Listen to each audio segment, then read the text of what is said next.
Hey everyone, Jim Branscombe here for the Cinematic Vlog. I am joined by my friend Theresa I almost messed up your name again. Mercado. Mercado, Jesus Christ, why can't I get this right? It's a hard one. It's not, I'm just an idiot. But Theresa's been kind enough to take me around beautiful Aurora, Colorado.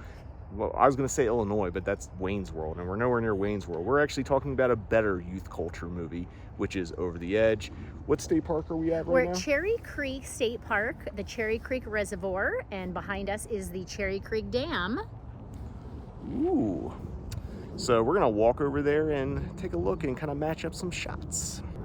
So right here is the dam that you can see in Over the Edge, and other than some trees growing up, it looks pretty much the same. Although, I'm trying to figure out how the cop car was driving around here, because it's all sand, so this is some serious off-roading here.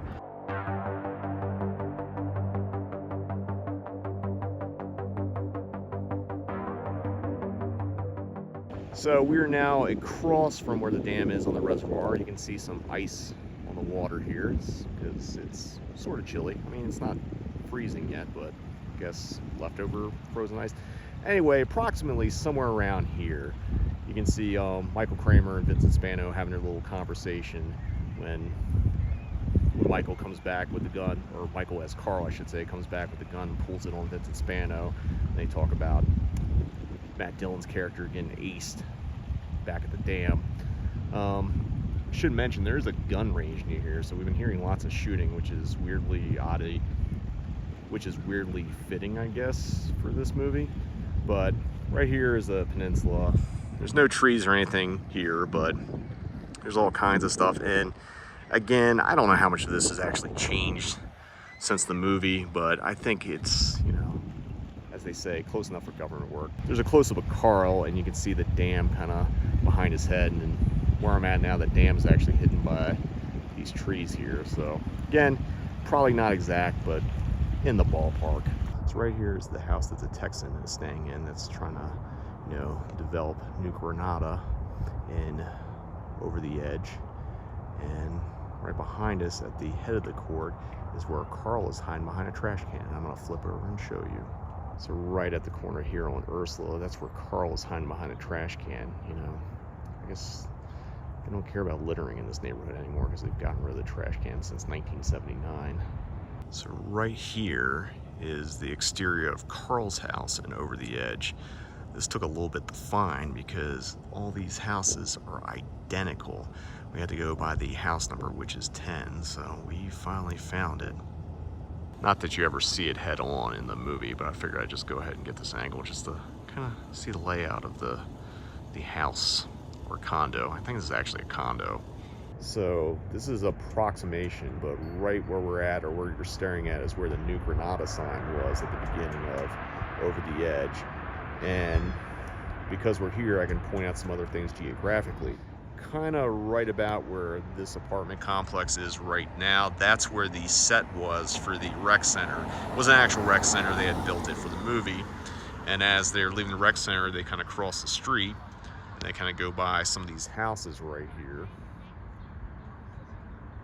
And then when we turn back around, right about where this electric box is, we'll zoom out, is, I'd say, ballpark where Michael and Matt Dillon's characters are hiding behind as Harry Northrup's cop character pulls up after he's chasing Vincent Spano and his one crony friend. Anytime you two get through making out in there, I'd like to talk to you.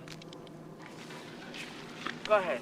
So right here, we're off of Lansing here, and this little area and body of water is where they throw Tip in. Tip is the little narc that, you know, rats him out and gets Claude thrown in jail.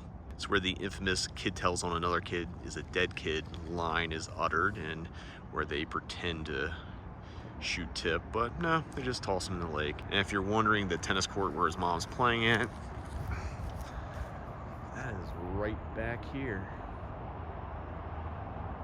So this house right here in Over the Edge is the party house that they go, well, you guessed it, partied at, and then get raided by the cops.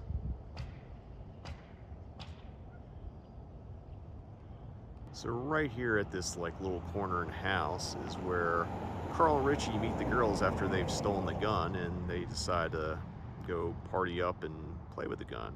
So this is off I think called Vaughn Street Court, something like that. And it's kind of amazing how, like, while these houses are, you know, different color, they're pretty much the same. It's kind of wild that a lot of this is completely untouched from where it was in the 1970s, just a little more developed, I guess. So just to clarify, the house that you're going to look for is 2621 Vaughn. We found something online that said 2625, which I think is the last. I think as they're walking, they pass that house. But this first shot is like as we're passing by. But that's going to wrap up this over the edge filming location video. I want to thank my good friend Theresa for driving me around. And Mercado.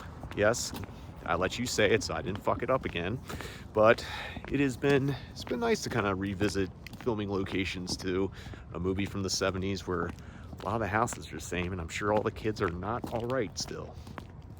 But mommy's all right, daddy's all right. They just seem a little bit weird. But with that said, until next time, see you in the void, because it's getting cold outside. Kid who tells on another kid is a dead kid.